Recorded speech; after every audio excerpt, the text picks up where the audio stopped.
তো hello guys, আপনারা কিন্তু ইনস্টাগ্রামে একটা নতুন সমস্যায় পড়ে থাকতে পারবেন। আপনাদের বেশ কয়েকদিন আগেই জানিয়েছিলাম আপনারা কিন্তু এবার থেকে যদি ইনস্টাগ্রামের এখানে ইওর অ্যাকাউন্টে চলে যান তাহলে কিন্তু এখানে একটি নতুন অপশন পেয়ে যাবেন, রিপোস্ট ট্যাব বলে একটি কিন্তু নতুন ট্যাব পেয়ে যাবেন, যার মধ্যে আপনারা যে সমস্ত পোস্ট এবং রিলসগুলোকে রিপোস্ট করেছিলেন সেই রিপোস্টগুলোই কিন্তু এই রিপোস্ট ট্যাবে কিন্তু চলে আসবে। কিন্তু আপনাদের কি প্রবলেম হচ্ছে, আপনারা যখন এখানে ইওর অ্যাকাউন্টে ক্লিক করে নিচ্ছেন এখানে কিন্তু এই রিপোস্ট ট্যাবটি কিন্তু আপনারা পাচ্ছেন না। তো আপনাদেরও যদি এই প্রবলেমটি হয়ে থাকে তা কি করে সলভ করবেন সেটাই জানাবো আজকের এই ভিডিওটিতে, তাই জন্য কিন্তু পুরো ভিডিওটি অবশ্যই দেখতে থাকুন। তো আপনাদেরও যদি ইনস্টাগ্রামে এই রিপোস্ট অ্যাপটি না পেয়ে থাকেন তাহলে আপনারা কি করবেন, প্রথমে কিন্তু এখানে ইনস্টাগ্রাম অ্যাপ থেকে আপনারা ব্যাক করে নেবেন এবং এরপরে আপনারা এখানে ইনস্টাগ্রাম অ্যাপটিকে ট্যাব এন্ড হোল্ড করে নেবেন এবং তারপরে এখানে একটি আই বাটন পেয়ে যাবেন, আপনি সেই আই বাটনে ক্লিক করে নেবেন এবং তারপরে এখানে নিচের দিকে স্ক্রল করে নেবেন, এখানে একটি অপশন পেয়ে যাবেন স্টোরেজ ইউজেস বলে, আপনি সেই অপশনে ক্লিক করে নেবেন এবং তাহলে এখানে একটি অপশন পেয়ে যাবেন ক্লিয়ার ক্যাচ বলে, আপনি সেই ক্লিয়ার ক্যাচ অপশনে ক্লিক করে নিয়ে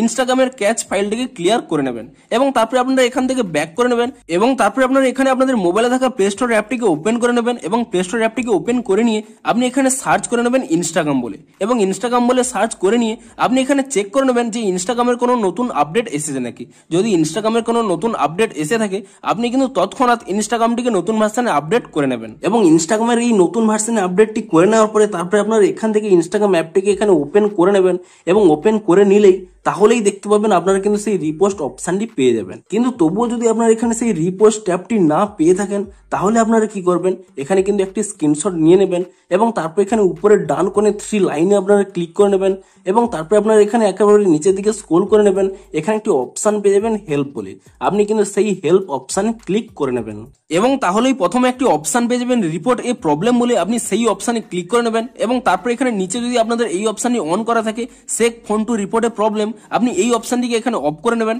এবং তাহলেই কিন্তু এখানে রিপোর্ট প্রবলেম বলে একটি অপশন পেয়ে যাবেন, আপনি সেই রিপোর্ট প্রবলেম এই অপশনে ক্লিক করে নেবেন এবং তারপরে আপনারা এখানে ইনক্লুড এন্ড কন্টিনিউ এই অপশনে ক্লিক করে নেবেন এবং তাহলেই দেখতে পাবেন একটি কিন্তু ডিরেক্ট স্ক্রিনশট এখানে চলে আসবে, আপনি এই কার্ড অপশনে ক্লিক করে নিয়ে এটিকে রিমুভ করে নেবেন এবং তারপরে এখানে একটি অপশন পেয়ে যাবেন আপলোড বলে, আপনি সেই আপলোড অপশনে ক্লিক করে নেবেন এবং তাহলে কিন্তু আপনাদের গ্যালারিটি ওপেন হয়ে যাবে এবং গ্যালারিটি ওপেন করে নিয়ে আপনি যে স্ক্রিনশটটি তুলে নিয়েছিলেন সেই স্ক্রিনশটটি কিন্তু এখানে সিলেক্ট করে নেবেন এবং সেই স্ক্রিনশটটি সিলেক্ট করে নেওয়ার পরে তারপরে আপনাদের যে প্রবলেমটি হচ্ছে সেই প্রবলেমটি কিন্তু আপনারা এখানে টাইপ করে নেবেন এবং সেই প্রবলেমটি টাইপ করে নেওয়ার পরে তারপরে আপনারা উপরের ডান কোণে এখানে একটি সেন্ড অপশন পেয়ে যাবেন, আপনি সেই সেন্ড অপশনে ক্লিক করে নিয়ে ইনস্টাগ্রামকে এই রিপোর্টটি সেন্ড করে দেবেন এবং তারপরে আপনারা একদিন ওয়েট করে যান, দেখবেন ইনস্টাগ্রাম আরো একটি নতুন আপডেট দিয়ে দেবে এবং তারপরে আপনারা যদি সেই নতুন আপডেটটি করে নেন তাহলে কিন্তু আপনাদের এই প্রবলেমটি ইজিলি সলভ হয়ে যাবে। তো ভিডিওটি যদি আপনাদের একটু হেল্পফুল বলে মনে হয় অবশ্যই একটু লাইক করে দিন। দেখা হচ্ছে ইনস্টাগ্রামে আরো কোনো নতুন সমস্যার সমাধানের ভিডিওর সাথে। Thanks for watching.